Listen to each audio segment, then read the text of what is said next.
Hello again.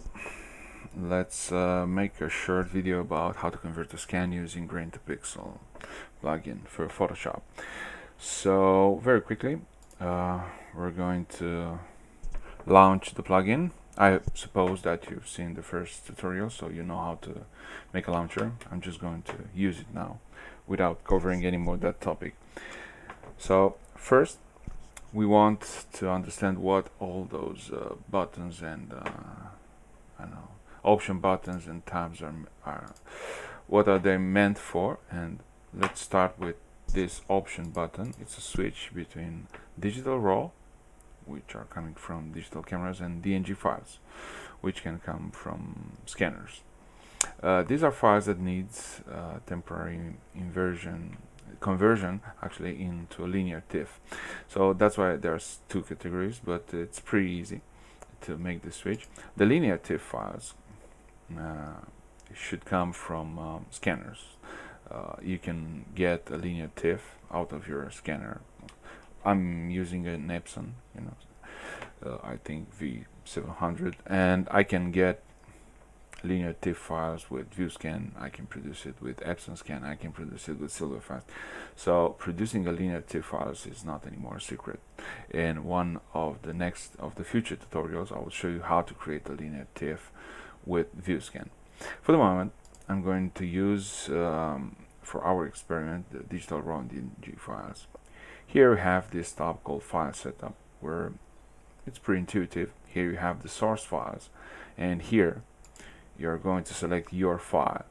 In our case, we're going to try to and play with some very common and ordinary C41 film. Let's say a Fuji C200. Okay, I'm going to my scans called NEF because I'm using a Nikon, and I'm going to load some of these files. I don't know which one, you tell me. Maybe this. Okay, so for the moment we're just going to invert one file. Here you have an option button called Save in Same Location. So that means your converted file is going to be saved in the same source folder. A subfolder will be created for your inversion, or you can choose your output manually. For this video, I'm going to use a manual path because I don't want to contaminate all my folders with inversions. So here I'm going to create in my temporary scan folder something called I don't know, video or tutorial samples.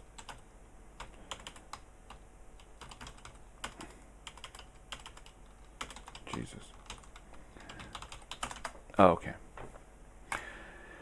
Then we have the file saving tab inside of this file setup, and you can switch between JPEG or TIFF. TIFF is going to allow you to save it as 48-bit or 24 bits. JPEG, it can be or cannot be sRGB. It's at your choice, and you can set here the quality, which should be 12 as the maximum value. I'm going to use 9 because it's a JPEG, and if I want more quality I would use TIFF. So as long as I'm going to make my conversion in JPEG, I don't have any reason to use for myself. I don't have any reason to use the maximum quality. I'm going to use 9, which is pretty okay for our needs. Conversion setup. Okay, here there are more tabs. You have a pre-conversion, conversion, and post-conversion tab. All of them will have some settings. First, we have a drop-down called Choose Crop Method, and it's going to let you choose between single crop, interactive crop, and no crop. Single crop is a crop that you made at the beginning of your roll, assuming that you're inverting multiple files, like 36 or 24 or I don't know, at your choice. And it assumes that your scans are well enough aligned, according to your framing in your digital framing.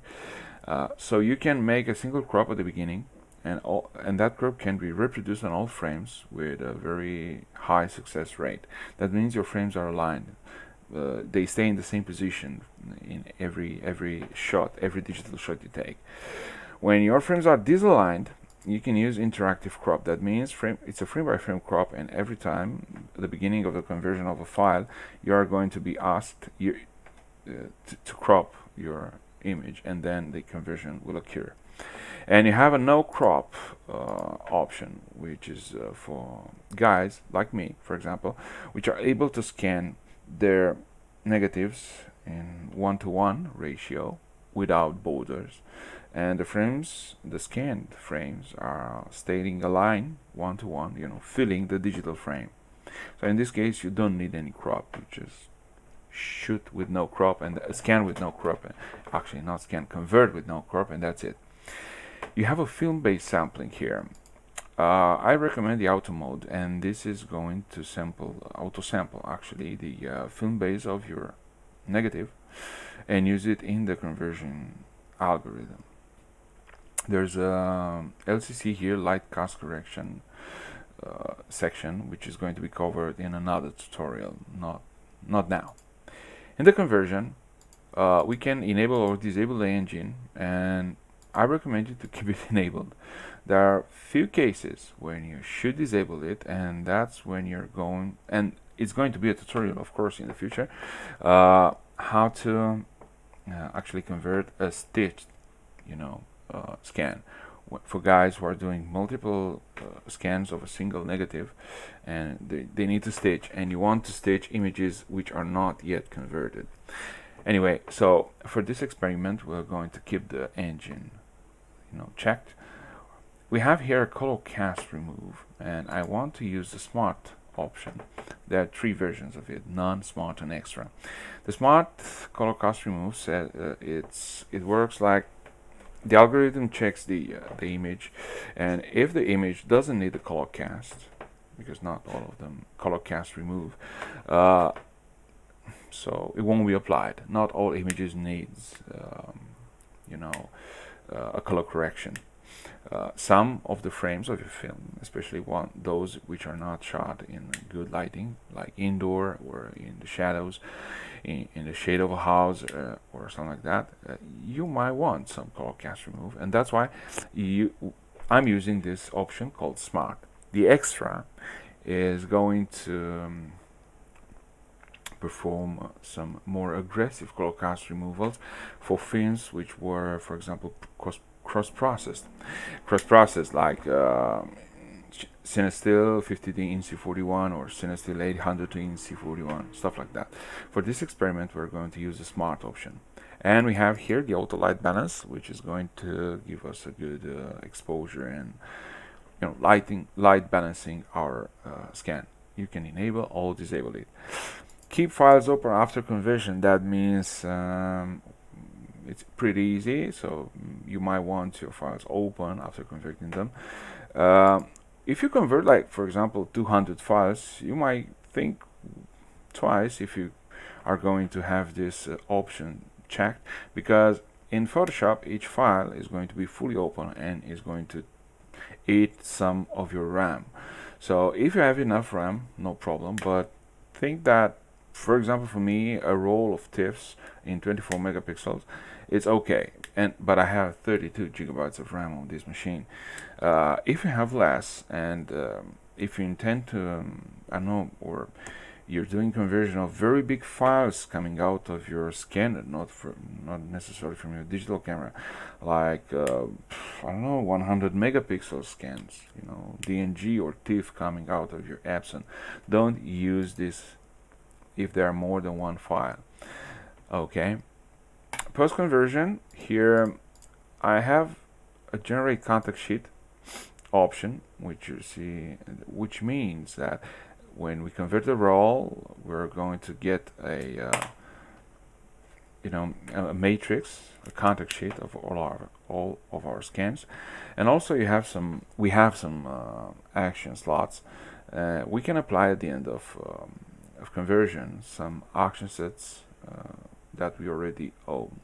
For example, a flip action set. It's pretty easy to create. and pretty easy to use. Here you're going to see the folders of your action sets, and here are the real action sets that you are going to use. And you can make color corrections here. I mean, not color corrections, but you can apply loots, you can apply sharpening, you can apply rotate, flips, or whatever you feel are needed for your role. Okay, so that has been said. We're going back to the file paths. I just shown you very quickly. The thing is that once you made your settings for a film, you don't have to make it all again. They are saved. You know, the plugin is saving the sessions, the session, and you just need to, I don't know, select your files and convert them, and all your settings will be, I know, untouched here. And you're going to change them only if that's needed. Okay, let's hit the run button.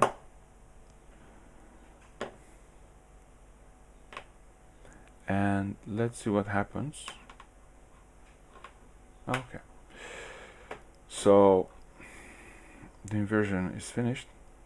Now we're receiving the output. Okay, we need a little crop here, and yeah, this is it. This is a Fuji 200, developed in some, I think, Fuji, I remember, Express, yeah, Fuji Hunt. I'm okay with it.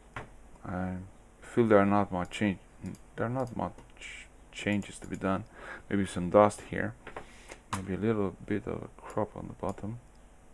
It's not a real one-to-one, you know, rig. It's like 99%. Let's try another file. Okay, open here. We're going to the photos. We're going to Fuji. What was it? This one. Okay. Let's try the mask one. I have a guy here with a mask. Let's hit run.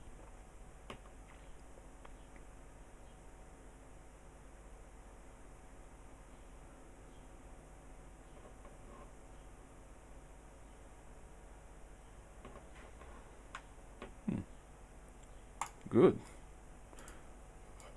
Again, some crop would be useful, but I use the no crop option also to show you how it works. Yeah, I consider it finished.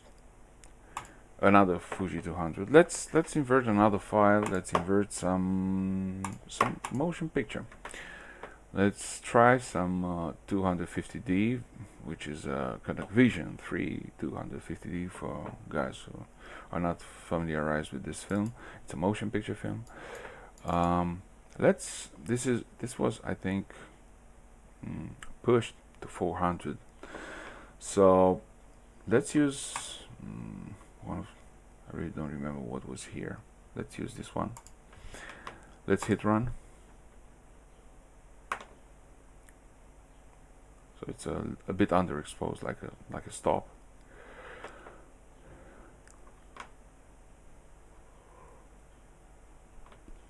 All right. This motion picture looks amazing, even if it's underexposed. I think I have some dust on my sensor. I need to clean that one.